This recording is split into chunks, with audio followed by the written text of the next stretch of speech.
Earlier today, the government announced a whole new package to stimulate the economy. So we thought we'd sit down with Debbie from Mortgage Choice to really unpack what that grant means and work out if it not only applies to you, but someone else that you know. And so, Deb, thanks for seeing us. I know we've sort of dropped this on you last minute. But I thought if you could just have for a couple minutes tell us a little bit about the grant. Sure. and what it means. Yeah, so the new grant is a $25,000 grant. It's a building grant. Basically the grant is for new builds or renovations. So you've got the two options there. This time you don't need to be a first homeowner either. So anybody who earns $200,000 as a couple or $125,000 as an individual can apply for this $25,000 grant. Less.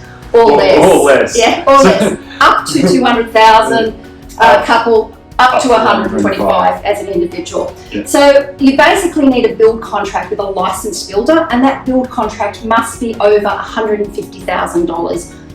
In saying that, that means that's your money you're spending or the bank's money, $150,000. So your build contract would need to be $175,000 so that you achieve the grant. Yeah, right. Yeah. Okay. So most brand new builds are going to be above that. Renovations is slightly different. You're going to probably need to do structural renovations. Can't be owned a builder, must be by a licensed builder. Okay. You must lodge your application form for the grant by the 31st of December. So that gives you the next 6 months to find your builder, get your plans done, and make sure that you've got your fixed price tender finished.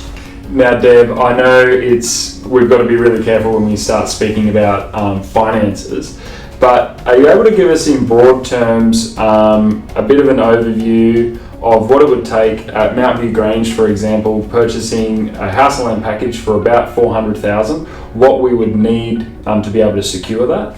Yeah, sure. I think it's really important to remember that everybody's circumstances are different. Before we had this grant, you need a lot more money in your account. Yep. So at the moment, with the purchase of house and land at about $400,000, first homeowners will need about $18.5 in their account, and anybody who's not a first homeowner is going to need about $25,000 in their account.